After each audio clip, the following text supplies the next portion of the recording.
피부과에 몇백만 원씩 쓸 때는 효과 없다가 이 1,500원짜리 쓰고 나서 이렇게 좋아지니까 그동안 왜 이런 걸 알려주는 유튜브 영상은 없었을까? 정말 많은 시행착오를 거치고 나서 지금의 루틴을 찾았고 제 피부가 지성이었는데 지금은 중성이 됐어요. 환절기나 생리할 때 피부 뒤집어지는 사람, 여드름이 계속 주기적으로 나는 사람, 이런 분들 되게 많으실 거라고 생각해요. 저도 한 1, 2년 전까지만 해도 여드름 때문에 정말 엄청나게 고생을 해서 피부과에 돈도 많이 써보고 약도 먹어보고 관리는 다 해봤거든요. 정말 많은 시행착오를 거치고 나서 지금의 루틴을 찾았고 지금은 건강한 피부 상태를 유지하고 있습니다. 제가 오늘 알려드리는 5가지 습관들만 제대로 빠짐없이 따라하시면 피부 안 좋아질 수가 없습니다. 그동안 왜 이런 걸 알려주는 유튜브 영상은 없었을까? 약간 이런 답답한 마음을 담아서 오늘 정말 알차게 준비를 했고요. 아이패드에 정말 이렇게 빼곡하게 준비를 했어요. 정말 열심히 준비했으니까 지금 한 번씩만 구독과 좋아요 눌러주시면 감사하겠습니다. 저도 피부 때문에 고생을 진짜 심하게 했어서 피부 고민이 있으신 분들 마음을 정말 잘 알거든요. 영상 끝까지 다 안 보셔도 좋습니다. 딱 5분만 투자하셔서 영상 앞부분이라도 보시고 제발 저 믿고 한 번만 따라해보세요. 먼저 제 피부 타입이랑 히스토리부터 설명드려볼게요. 제 피부는 원래 수부지 타입에다가 여드름이 뭐 항상 한두 개씩은 나는 피부였어요. 타고난 좋은 피부 절대 아니고요. 꿀 피부 더더욱 아닙니다. 그러다가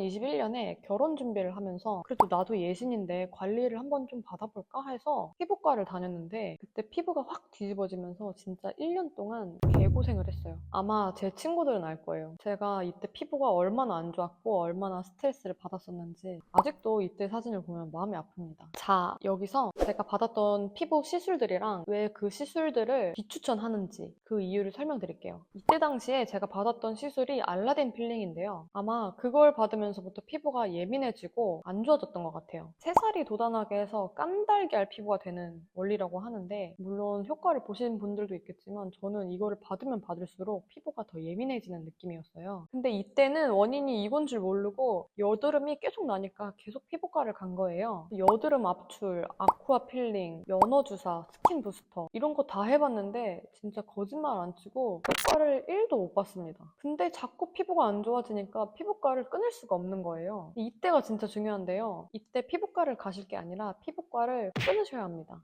다들 아시겠지만 피부 관리에서 제일 중요한 게 피부 장벽이랑 피부 보호막이잖아요. 피부는 몸속으로 이물질이 못 들어오게 하기 위해 있는 거기 때문에 이 피부 장벽 안으로는 원래 아무것도 들어오면 안 돼요. 그럼 화장품 흡수는요? 화장품도 피부 겉에서 보습감을 주는 거지 원래는 이것도 피부 장벽을 뚫고 들어오면 안 됩니다. 근데 계속 시술을 받고 화장품을 바르고 하면 피부 보호막이 녹게 되고 그렇게 되면 얼굴에 바르는 거, 자극 이런 것들이 다 피부 장벽으로 침투하면서 염증이 되고 여드름이 됩니다. 이런 피부 원리에 대해서 좀 더 자세히 알고 싶으신 분들은 이 책을 참고해 보시면 도움이 될 거고요. 제가 앞으로 설명드리는 내용들도 이 책에 기반을 두고 있습니다. 그럼 여드름약은 먹어도 되나요? 여드름약을 먹으면 일시적으로나마 효과가 보이긴 하지만 효과가 별로 드라마틱하지도 않고 부작용이 너무 심해서 저는 한두 달 먹다가 끊었어요. 결론적으로 약도 이렇다 할 효과를 보여주진 못했는데 그래도 나는 진짜 피부 고민이 너무 심해서 의지할 데가 약밖에 없다 하시는 분들은 제가 지금부터 알려드리는 방법 따라 하시면서 약 먹는 주기를 점차적으로 늘려가시면 어느 순간 피부과, 약 이런 것들이랑 완전히 이별하게 되실 거예요. 그럼 이제 진짜 근본적인 여드름 박멸법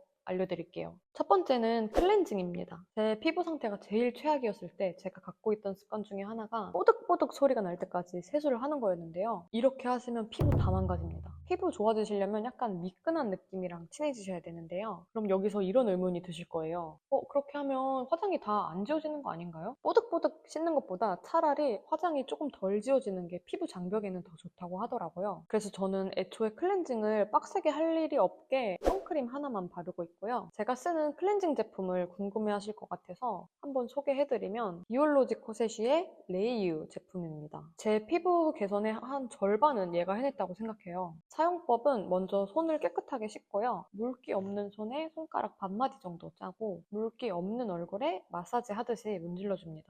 저는 이때 림프 마사지 같이 해주고 있어요. 한 1분 정도 문지른 후에 미온수를 살짝 묻혀서 유화작용을 충분히 해주고 물로 씻어내면 끝입니다. 가격은 이거 500ml 한 통에 15만 원 정도라 좀 비싸다고 느끼실 수도 있는데 이거 한 통으로 지금 2년째 쓰고 있거든요. 제가 피부에 쓰는 돈이 이거랑 이따 소개해드릴 1,500원짜리 화장품 딱 그거 두 개뿐이라서 1년에 한 7, 8만 원 정도가 다예요. 이 정도면 저렴한 투자라고 생각합니다. 제가 쓰는 제품 아니더라도 미온수로 최대한 짧게 자극 없이 세안을 하시면 효과 보실 수 있을 것 같고요. 다음은 스킨케어. 저는 스킨케어 딱 이거 하나만 바르는데요. 가격이 무려 단돈 1,500원입니다. 네이버에 백색 바세린 검색하면 나오는 이 주황색 뚜껑 제품이고 일반 바세린이랑 달리 좀 덜 끈적거려요. 제가 비싼 화장품들 다 갖다 버리고 이거 하나만 쓰는 이유도 피부 보호막 때문인데요. 바세린은 성분상 피부 보호막을 녹이지 않고 피부 본연의 보습 능력을 지켜준다고 해요. 저는 이 바세린을 쌀알만큼 퍼서 손바닥에 얇게 펴서 얼굴에 이제 녹여서 바르고 있거든요. 진짜 신기한 게 뭐냐면 이거 바르면 엄청 기름질 것 같잖아요. 그런데 얇게 펴바르니까 전혀 기름지지도 않고 오히려 이거를 바르면서부터 피부가 유수분 밸런스를 찾으면서 제 피부가 지성이었는데 지금은 중성이 됐어요. 스킨케어 복잡하게 안 해도 돼서 편한 건 덤이고요. 피부과에 몇백만 원씩 쓸 때는 효과 없다가 이 1,500원짜리 쓰고 나서 이렇게 좋아지니까 피부과 다닌 날이 약간 후회되더라고요. 다음은 식습관입니다. 식습관도 정말 화장품 못지않게 중요한데요. 저는 딱 3가지를 끊고 나서 엄청난 효과를 봤습니다. 바로 고기, 배달음식, 야식인데요. 먼저 고기부터 말씀드려볼게요. 저랑 남편이 원래 고기를 너무 좋아해서 하루에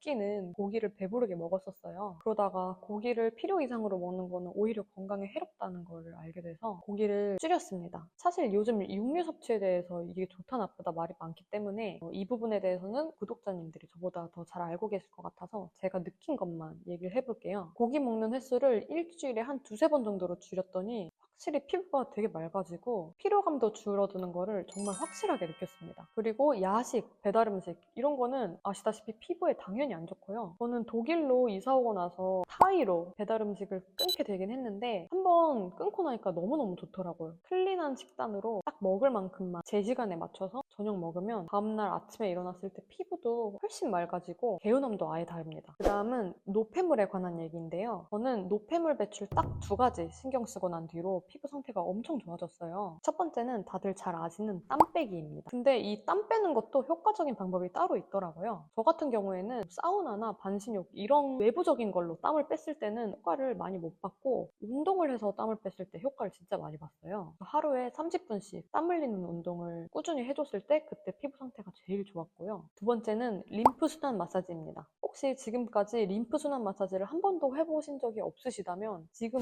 당장 시작해보세요. 이거는 안 하면 진짜 손해입니다. 왜냐면 이거 하고 나서 피부 개선도 확실히 효과를 봤지만 투턱도 없어지고 얼굴 선도 엄청 예뻐졌거든요. 사실 이거는 얼굴 선 관리 영상 찍을 때 풀으려고 했지만 구독자님들을 위해 여기서 다 풀겠습니다. 저는 클렌징 단계에서 림프 순환 마사지 같이 해주고 있어요. 괄사 이런 거 필요 없이 그냥 깨끗한 손만 있으면 충분하고 아침 저녁으로 하루에 2번씩 해주면 효과 진짜 대박입니다. 안색도 맑아지고 리프팅 따로 받을 필요가 없어져요. 처음 하시는 분들은 뽀따님 영상을 보고 하시는 걸 추천드리고요. 만약에 이 영상 반응이 괜찮으면 리프팅까지 다 합친 올인원 버전의 림프 순환 마사지 영상을 한번 찍어보겠습니다. 마지막은 생활 속 습관들이에요. 제일 중요하지만 제일 어려운 거 바로 피부의 신경 끄기입니다. 피부 때문에 너무 속상해서 뭐라도 해야 될 것 같은 그 마음을 저도 너무 잘 알아요. 근데 피부에 신경을 쓰면 쓸수록 피부가 안 좋아지더라고요. 어렵더라도 거울 자주 보지 말고 얼굴에 손대지 않는 게 제일 중요합니다. 자꾸 피부에 신경이 쓰이면 운동이나 취미생활 같은 거에 더 신경을 두도록 노력해보시면 좋을 것 같아요. 피부에 신경 덜 쓰고